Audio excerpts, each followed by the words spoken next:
once again. Good morning, everybody. Good morning, Lada. Good morning. Welcome everybody here in the Baltic states and in Germany. And welcome to our first morning coffee edition this year in 2022. And for today's morning coffee, as you have already seen, we have a long-standing member of our chamber here with us today, which is Jungheinrich. And I'm very happy to welcome with us Lada Kalinina, who's also a member of our management board in Latvia. So Lada, welcome and thanks for joining us. Thank you. Thank you very much for the invitation. And as always, we will have a cup of coffee and talk for 30 minutes about interesting and current topics with our guests. So everybody, please also grab a cup of coffee or tea if you prefer this and enjoy our talk. And also, as always, please do not hesitate to ask your questions in the chat, because we really would like to make this as interactive as possible. And as usually, I start by introducing our guest shortly so that you have a better understanding who we are talking with. So here are some facts about Lada. So as I already mentioned, she is a member of our board in Latvia, for which we are very grateful, of course. But what you might not know about her is that she has been the CEO and general manager of Jungheinrich in the Baltic states, so in Lithuania and Latvia and Estonia, for almost 20 years already. And according to her initial training, she is a lawyer, but later she also studied economics and now has a PhD in this field. Also, Lada likes to travel a lot, I was told, and she has been to 43 countries already, so very impressive. Moreover, she's a very passionate dancer of classical rock and roll, has 2 kids, and is also married to a captain at sea. And finally, she also speaks Italian, which I hope she can tell us a little bit more about. So, as you can see, a very broad range of interests there. So, Lada, I really think it's amazing how much you do and how much you already have achieved. So, let me ask you, why is it that you speak Italian? What triggered your decision to learn the language? Do you have some kind of special connection to the country, or why is it? Well, you already said I love traveling, and I must admit, probably my favorite destination is Italy. That's one of the reasons, and another reason I just like learning in general as a process.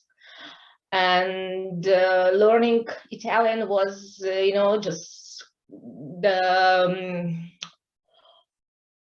opportunity for me to refresh my mind, to learn something new, which I can use also with a pleasure. Because what you don't know, I actually, after my first education, after my lawyer's education, I also wanted to do doctorate, but in that destination. So, and I was a lecturer at the university for civil law of ancient Rome. So, and that's actually how it all started. I just liked the country. I liked it not only as a cultural destination, because everyone knows that the 90% of world heritage, of cultural world heritage, concentrated in Italy. So you can go there and find something new every time you're there. But also I wanted to learn it from another side, from another part. And I generally like communicating. So I wanted to be able to talk to local people in local language. That's all. Okay, very, very nice to hear. So lifelong learning and communication as a key skill. Very good. Okay, so Lada, let's talk a little bit about your company, Jungheinrich. So Jungheinrich is a German company, as we all know, and you are active in material handling equipment, warehousing, material flow, etc., etc. And in these segments, as far as I know, the company is ranked in the second place in Europe and worldwide third place, which is again very impressive.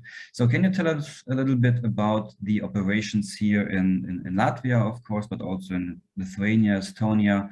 What is your everyday business? What are you dealing with?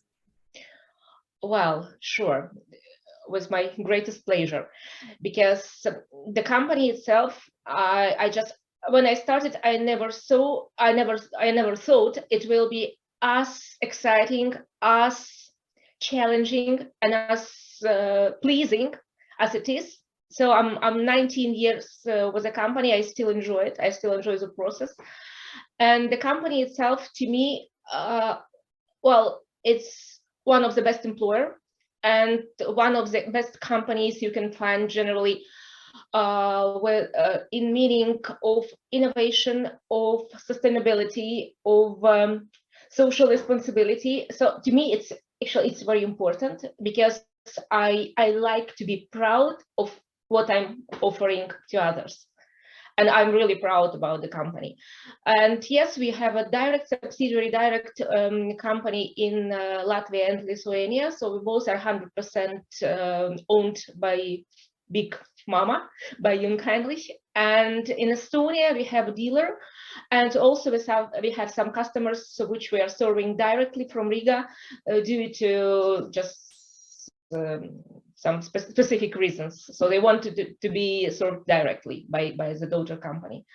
So, and it's a full service company, as a normal company everywhere in the Europe, or I would say rather in the world, because we have 120 support points worldwide as a company, and 40 direct subsidiaries, direct companies with direct present all over the world. So for us, it means we are selling new trucks, we are selling shelving systems, we are selling software for the warehouse. Actually, as I usually say, we can make your ideal warehouse, we only need the building for it, because everything else we can provide. Okay, very nice to hear that you're still enjoying, after almost 20 years, the work at your company. Which is, I think, not the usual thing to hear. But I would say it's usual for Jungheinrich. Okay, okay, very good. But then let me ask you directly, how far you think this is connected maybe also to a certain, maybe German ownership or maybe German culture in the company. And with this respect, this is something that I always ask my interview partners.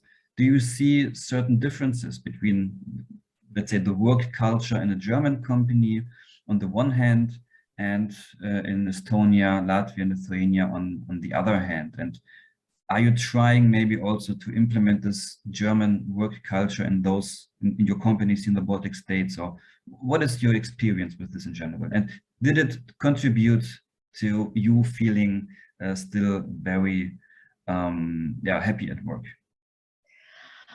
Well, yes, definitely. Otherwise, I wouldn't be here for such a long time. And not only me, but also my key people who I started with 19 years ago, they are still with us. So it means it works not only for me, but also for other colleagues. For example, my sales director in the Baltics, he was my first salesman. And my service director for the Baltics, he was my first technician. So they are still there after 19 years. So, but generally, yes. I think we are the great example of how that German business culture and German, I would say, technology could be implemented here in the Baltics. Because first of all, the product itself. Yeah, it's a highly technically complicated product, and it needs to be done perfectly, because we all know the jokes that what is the paradise and what is the hell. Yeah, the paradise where engineer is German. Yeah, so because everything will be working fine. And definitely it helps also. I think any German company dealing, especially in the Eastern Europe, that idea of being precise, of being reliable, it's very well known for German companies. I mean, especially for technical ones. So it definitely helps. On the other side, again, as a German company, we are precise not only with the products, but also with our responsibilities, with our us following what we declared, what we actually promised to be done to the customers. So it means we are promising, we are doing, and there's no way in the other direction. So it should be like this, and it definitely helps. And Jungheinrich as a company itself,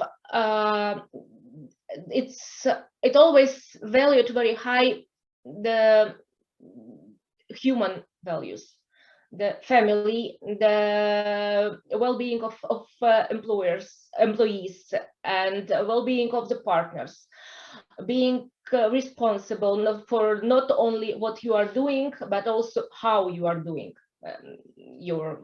how you're fulfilling your duties. So, and it's definitely that makes a difference, because as a company, really being responsible, being reliable, and being very respectful to everyone, that's what is needed.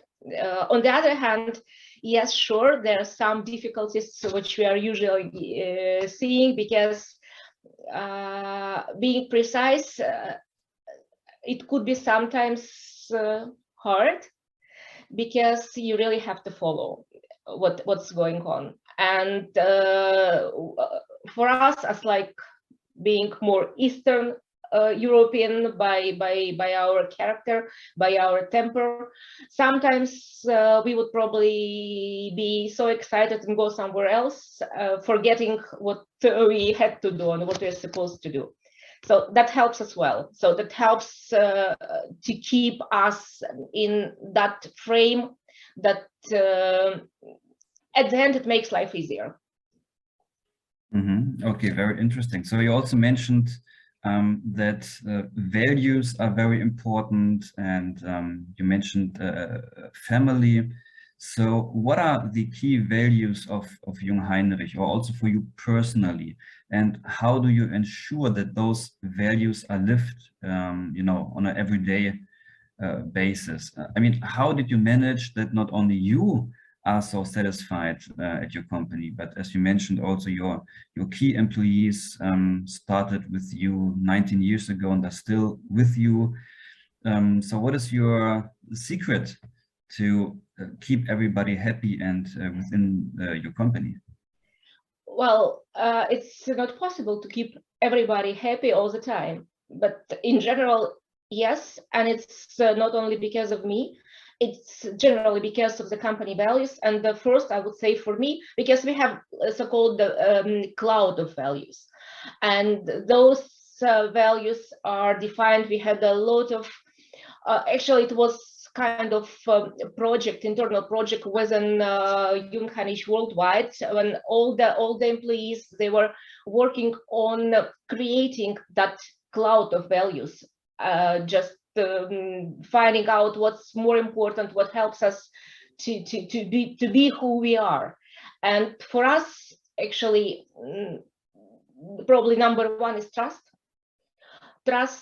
in a company, in employee, in people, in our product, in what we are doing, and respect, and also entrepreneurship.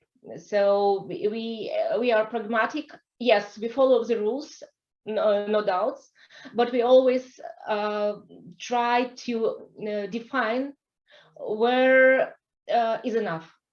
So we have to follow the rules, sure, but we also have to be pragmatic. So we shouldn't really see only the border and not think what's happening behind it.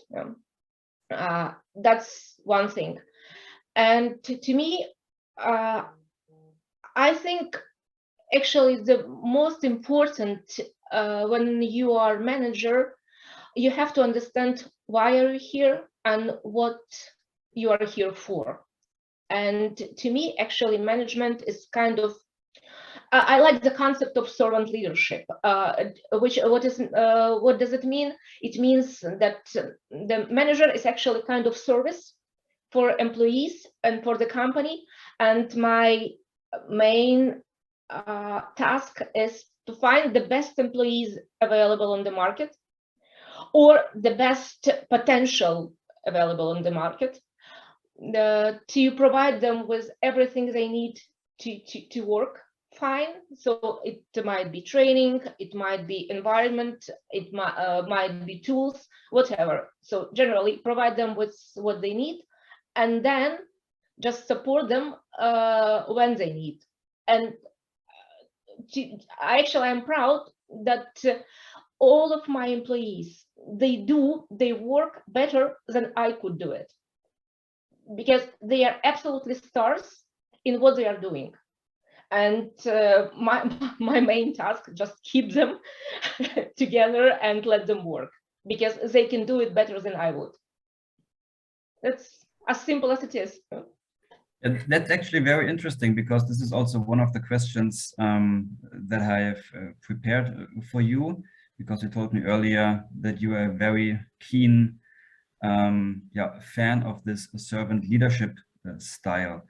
So can you elaborate on this even a little bit more? I mean, you mentioned already that it's there in order to, as the name already indicates, right, serve your employees. But how does it maybe differ from other leadership styles? What is the key element for you, and how do you put it into practice? Do you have maybe a concrete example? How does it work? I think this would be interesting for everybody. Well, generally, I would say I'm quite a lazy one. So I don't like doing many things myself. So I prefer to find someone who would do it definitely better than I. And to me, it means I always try not to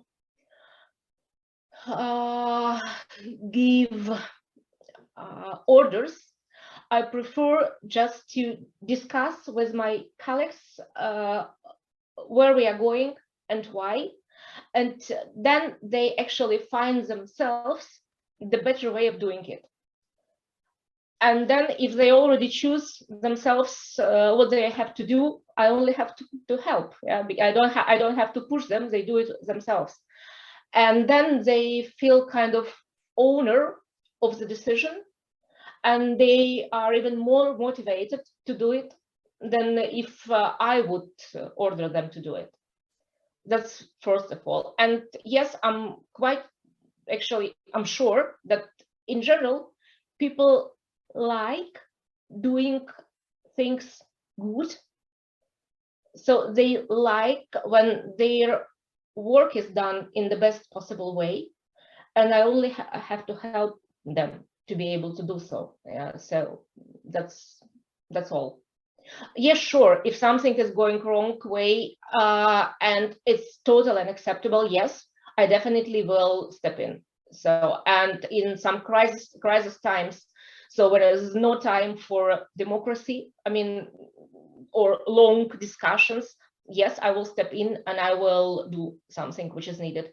In that meaning, again, getting back to ancient Rome, I like the idea of democracy in general, and giving special duty as dictator to one of the leading person in the hard time, in the crisis time. Because if you do something, you also take responsibility for it. Mm-hmm. Yes, that's very interesting. So ownership of the decisions, and then also having the commitment to follow through and take also responsibility for our actions. Exactly. And democracy as a key value. And I think here we have a question from the audience, from Eimantas Brzezinskas, and I think that's very much also into this topic about democracy and how much you can decide for yourself. So the question is, dear Lada, as Jungheinrich is a German company, should you follow all the rules from Germany, or are you independent with local decisions? Well, it depends what's about. For example, if it's about compliance or about GDPR or about some really key things which have to be followed, yes, I have to follow the rules. But I'm responsible for a budget, I'm responsible for the market, I'm responsible at the end also for our customers, and that's in that meaning, yes, I'm relatively independent, so I know my targets, I know where I have to go, so then I can take also my own decisions with these limits. So actually, I have to admit, the company generally is quite democratic. I have relatively free hands, though I know where I'm not allowed to step out, and generally everything else I can do myself. Thank you, thank you. So I think we could talk for hours about this topic, but let's maybe also move a little bit on, because time is running as always. So maybe one question also about the current, let's say, global situation, because you are also heavily involved in global supply chains with all your highly technical equipment. And yeah, recently there have been several events, I know, for example, the temporary blockade of the Suez Canal, or the closure of the Chinese ports due to Corona, etc., etc. So, and how far have you been affected by this global situation, let's call it, and how do you deal with it? Well, we are probably the lucky ones, because definitely we were affected, but not as hard as the companies which have production facilities overseas. We are producing only in Europe, actually only in Germany. That's why, sure, we feel that the lack of some components, but it's not as dramatic as it would be in China or somewhere else. And yes, our delivery times are longer now, unfortunately, but comparing to our competitors, we still are probably in the best position. So we still are able to deliver the trucks. For example, if you order it now, you will be able to get it somewhere within like 4 or 5 months, which is already too long for us, because it used to be like 1.5 and 2 months before. On the other hand, our Asian competitors, they only take orders for the next year now. Okay. So, and yes, unfortunately, we also feel the difference in the raw material prices, especially when it's about shelving systems, because the main component of the price is the metal, and we all know what's happening to metal price and the wood prices worldwide. So we are affected as well, but we are trying to be honest to our customers, in which meaning always when we are closing the contract with a customer, we indicate the index of the metal prices valid at that very moment. And then if it changes, because it's a good news that sometimes prices are dropping down, and if we are ordering raw materials in a certain moment when prices are lower than they were in place when we signed the contract, we give normally that price bonus to the customer as well. So we are keeping our service at one price, and the price of raw materials we are indexing. Okay, so a very transparent price policy. Yeah, actually, we can improve almost every hour movement. Okay, very good, very good. We have just 5 minutes left. Once again, I ask everybody here in the chat to post your question. I think we have time for one more question from the audience. But until then, maybe Lada, one last question from my side, just a general question. What are the main challenges, apart, let's say, from the raw material prices and so on, but in your everyday business, not only recently, but also maybe in the past? what is one of the main challenge that you usually have, and how do you deal with this? What is the, you know, a challenge that you encounter from time to time? Actually, I would say it's the main challenge for a long time. It's finding the talent. I mean, I think every company, especially dealing with some just a bit more complicated technical background, they are facing the same problem. Because for us to find a new employee, and we are always in the need of new employees, because we are developing very fast, and we are market leaders now in the Baltic states, and it's probably hasn't been any big project within the last 5 years when we would lose it. So I'm quite proud of it. But it means, on the other hand, that we constantly need the new employees, and there is a challenge to find them, because we need some technical background. We need at least one foreign language, because all the technical information is either in German or in English. So we need the person at least understand it. And for me, to find the one who is ready to learn and willing to learn, it's the biggest challenge, I think, everywhere in each field. Okay, so German language skills would definitely be a bonus or an advantage when applying at a job at your company, right? Yes, not necessarily at all, because the company language is English. And yes, we use German in the everyday communication with the colleagues in the headquarters, but it's not a must. So but at least English is needed. Yeah. Okay, thank you very much. We have, I think, not a question, but a comment in the chat, and it says, "I'm thankful for reminding me the essence of work and life. We are servants to each other. Thank you." So I think this summarizes what you have said very much. And yeah, one more. There's one more question, I think. So maybe we have 2 more minutes if you could answer it briefly.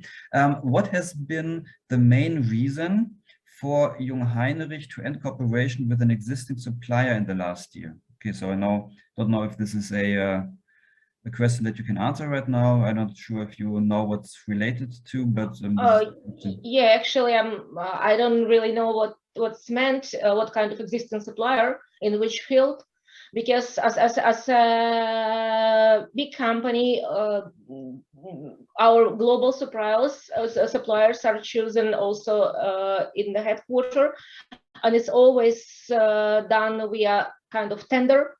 So it's not just some decision of some person to stop contract relationship with someone. It should be on a good legal basis. So yeah, exactly. Okay, Lada. So maybe some last words from your side. Is there anything that you would like to tell the audience? So the last minute belongs completely to you. Well, actually, I'm very thankful that people have found this time in their busy schedule. And I know the morning time is always very active and sometimes quite stressful. So to me, it's, I would say it's like sign of honor, of respect from the audience. And I'm very pleased to see so. And generally, I really miss seeing people in person. So I hope one day we probably will get together in, I don't know, some event when we would be able to talk to each other in person. But yes, now we are getting used to that on and offline, just combined art of working, which is good. And to me, it's always important not to forget that behind every screen there is a person, and this person, sometimes when you meet face to face, you can feel what's going on. You can see the person and understand real mood, real, I don't know, challenges, problems person is facing. And through the screen, it's much harder, much more complicated to see it. And to me, it's important to be with people, to feel what's going on, because if we don't feel each other, if you don't respect each other, if you don't try to understand each other, nothing will go to the good or right way. So again, thank you. I'm very pleased being here, and I am happy being here, and I hope that everyone will at the end feel happy, yeah, and respected.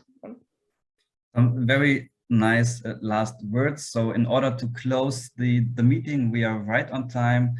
I would just use the words from our regional president in Latvia, from Kaspers. He said, "Thank you, Lada, for the very interesting meeting. I wish you for the future to be as excited and motivated as you are right now. Have a great day." Perfect last words to end this interview. So everybody, Lada, thank you very much. Have a great day. See you next time, hopefully in person. Thank you. Bye-bye. Thank you. Bye.